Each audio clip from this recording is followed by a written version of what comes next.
नमस्कार साथियों, इस समय हम मौजूद हैं उत्तर प्रदेश के देवरिया जनपद के इस पोखरभिंडा ग्राम सभा है, यहाँ पे मैं उपस्थित हूँ। और हमें ऐसा लगता था कि आज समाज से जो पहले जिस तरह की ये चीज़ें देखने को मिलती थी कि किसी की लड़की हो जाती थी तो उनके परिवार में सास या ससुर ननद जो भी परिवार के लोग हैं, लड़की होने पे एक अभिशाप सा मान लिया जाता था। सारी धारणाएं बदलती हुई नजर आई, लेकिन इस तरह का मामला फिर हमें देखने को मिला है। आइए, मैं इस तरह का जो भी मामला है मैं आज आप लोगों के बीच में लाया हुआ हूं। तो आइए मैं इनसे पूछता हूं, कुछ इस तरह की घटना इनके साथ हुई है जो मैं इन्हीं के मुंह से आप लोगों के बीच में रखवाना चाहता हूं, जो ये आप लोगों को बताएंगे कि इनके साथ क्या क्या हुआ है। सबसे पहले आपका नाम क्या है?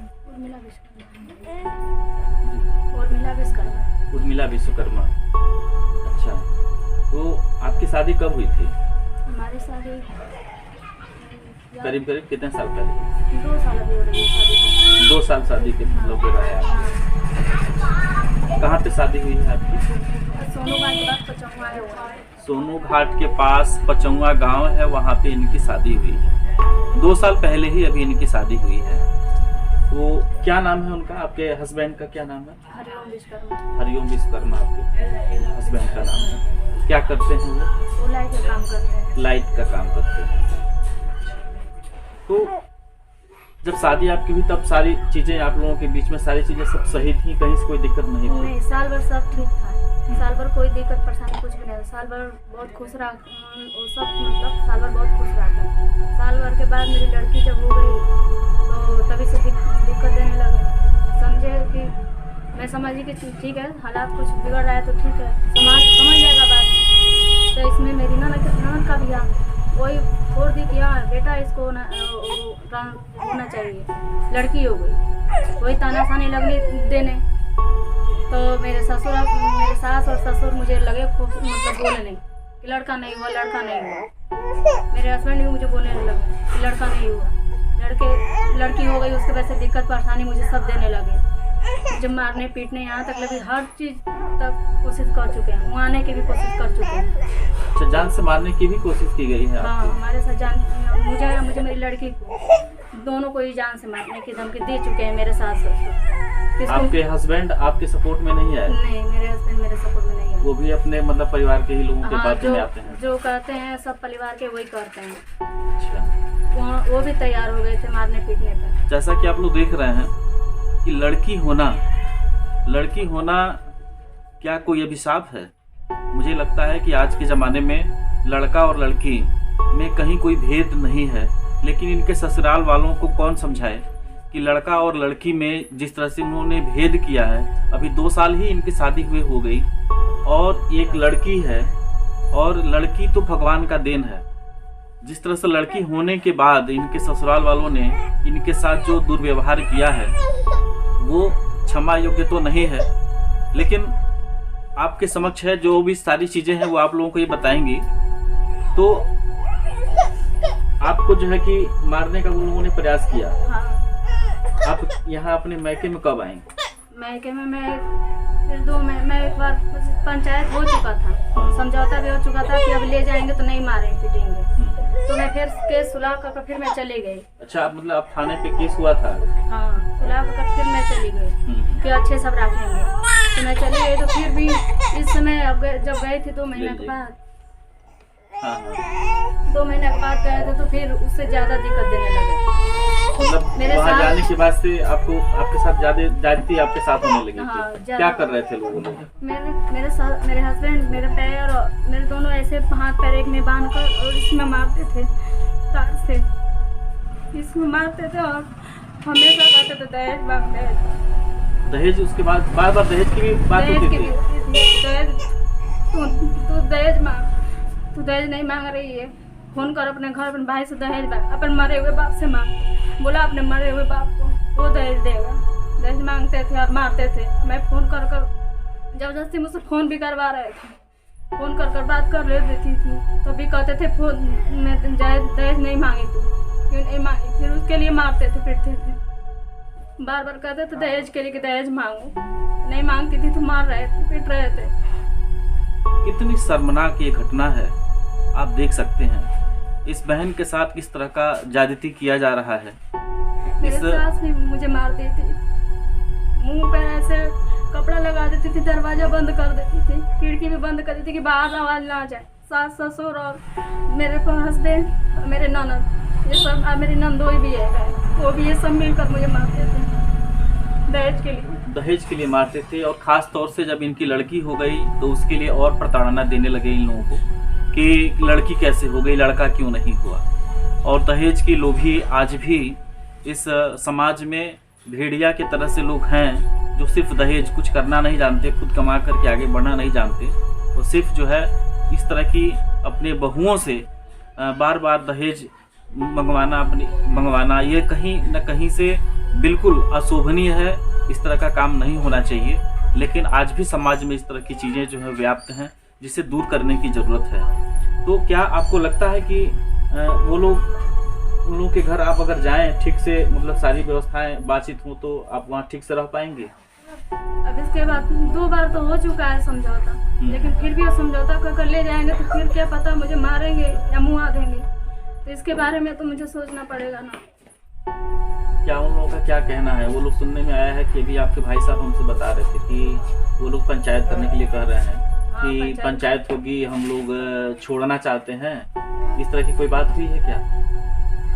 इस तरह की बात हो रही है, वो सब कह रहे हैं छोड़ने के लिए वो लोग बोल रहे हैं। देखिए, ये चाहती हैं कि हम, हमारी जो जिसके साथ शादी हुई है, मैं उसके साथ खुशहाल जिंदगी बिताऊं, रहूं, वो लोग भी मुझे समझें। लेकिन कितनी दुर्भाग्यपूर्ण बातें हैं। मुझे तो आश्चर्य हो रहा है इस तरह की बातें सुन करके। तो क्या उन लोगों ने फिर यहाँ आने के लिए कोई प्लानिंग बनाया है कि वो लोग कब आएंगे यहाँ पे? नहीं, दिन समय तो नहीं, कोई दिन समय नहीं हुआ है। लेकिन अगर जब भी अगर वो लोग डेट देते हैं, आते हैं, तो आप हमें जरूर सूचना दीजिएगा, मैं यहाँ मौजूद रहूंगा।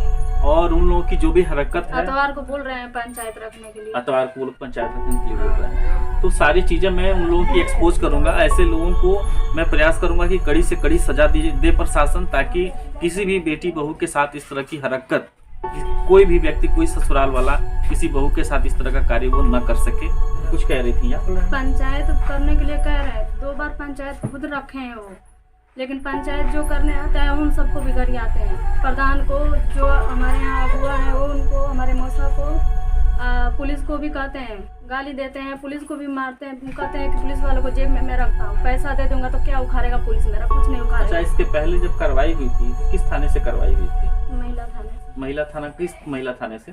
देवरिया महिला। अच्छा, देवरिया महिला थाने से जब कार्रवाई हुई थी, वो लोग आए थे, बुलवाया गया था उन लोगों को? हाँ, वो लोग आए थे, तो बोल रहे थे, हमारे ससुर जब लेकर हमको चले गए वहाँ से, तो बोल रहे थे वहाँ थाने पे उन्होंने क्या कहा? जो है थाने पर बातचीत जैसे हुई, समझौते के लिए हुई कि अब से ना मारना है ना पीटना है, अच्छे से रखना है, और मतलब झगड़ा, गाली गलौजा नहीं देना है, मारपीट नहीं करनी है। अच्छा। तो समझौता होकर फिर मैं वहाँ से चली गई। जब वहाँ से चली गई तो जब चली गई मैं ससुराल, तो ससुराल में बोल रहे थे मेरे ससुर के सब, इसका भाई या जो प्रधान आया था, जो अगुआ है, जो इसका मौसा है, सब मेरे पैर पर गिर कर माफी मांग रहे थे। पुलिस वाला भी मेरा नाक रगड़ रहा था। पुलिस वालों को मैं जेब में रखता हूँ, अब पैसा मेरे पास है, मैं खून भी कर दूंगा, मर्डर भी कर दूंगा, लेकिन पैसे से मैं छूट जाऊंगा। पैसे का घमंड दे रहा है। जैसा कि आप देख रहे हैं कि पैसे की ताकत से वो सोचते हैं कि हम किसी की आवाज़ को दबा देंगे और इस लड़की के साथ जो है कि वो अन्याय कर देंगे। तो मुझे लगता है ऐसे लोगों को एक्सपोज करना बहुत ज़रूरी है। ऐसे लोगों को कड़ी से कड़ी सज़ा दिलाना एक आवश्यक बन जाता है कि इस तरह के लोग समाज में हैं, इनको एक्सपोज करना बहुत ज़रूरी है।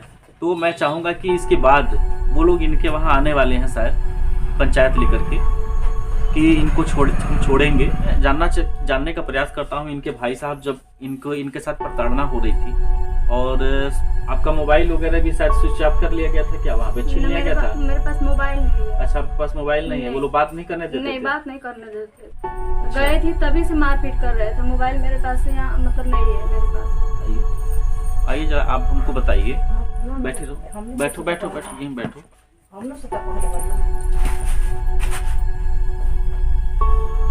बैठो। ये आपका नाम क्या है? अशोक शर्मा।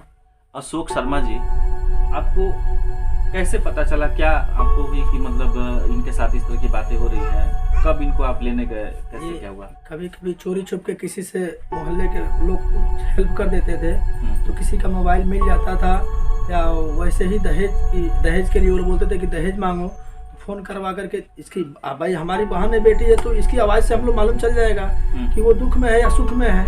तो आजू बाजू के भी हम नंबर वहाँ के गए थे, 1-2 बार जा चुके हैं, तो वहाँ के लोगों से हमको पता चला कि बहुत मारते हैं पीटते हैं। इसको भी जब फुर्सत मिलता था चोरी से किसी का मोबाइल ले करके रो करके सारी अपनी दास्तान बताती थी। और उन लोगों से हम लोग बार बार फ़ोन करते थे, दिन भर में 50 बार से लेकर के 80 बार तक। कौन ऐसा दिन नहीं है कि 50 बार से कम फ़ोन किया गया हो। अच्छा, जब वहाँ आप गए वहाँ पे तो उन लोगों का क्या रवैया रहा, क्या उन लोगों का कहना था? हम जाने के बाद से वो पहले तो हम गए, तो उसके पहले उनका हमारी बहनों ने फ़ोन करके हमको बोलता था हमारे घर परिवार में कि आप आओ, अपनी बहन को तलाक दे करके ले करके जाओ, आप आओ ले करके जाओ। तो हम यहाँ से चले गए। अच्छा, तलाक की नौबत क्यों आई? लड़की होने की वजह से? हाँ, लड़की होने की वजह से, और लड़की हो जाने के बाद से भी दहेज, एक लड़की वजह से, और दूसरा दहेज के लिए भी बोल रहे हैं लोग कि दहेज नहीं दोगी तुमको जीने नहीं देंगे। तुम अपने भाई से मरे हुए बाप से तुम दहेज मांगो, चाहे जहाँ से मांगो, दहेज मंगा करके तो इतना पैसा दो तो हम तुमको चैन से रखेंगे। अच्छा। तो हम जब यहाँ से वहाँ गए सूरत लाने के लिए, तो सूरत भी हमारे साथ मारपीट पे उतारू हो गए थे। वहाँ हमको वहाँ के नज़दीकी प्रशासन से हेल्प लेना पड़ा। प्रशासन ने उनको ले करके थाने में गया, और थाने में हमारी बहन से पूछा, तो हमारी बहन बोली कि हम यहाँ रहेंगे तो हमको जान से मार देंगे लोग, हमारे भैया का है, हम जाना चाहती हूँ। प्रशासन ने हमारे साथ इनको भेज दिया। तो जैसे कि आप लोग सुन रहे हैं, तो मैं हर तरह से इन लोगों के साथ हूँ, और आगे की जो भी बातें होंगी या जो कुछ भी सामने आएगा वो मैं आप लोगों के समक्ष लाऊंगा, और ऐसे लोगों को सज़ा दिलाने के लिए मैं हर संभव प्रयास करूंगा ताकि किसी के बहन बेटी के साथ कोई अत्याचार न कर सके।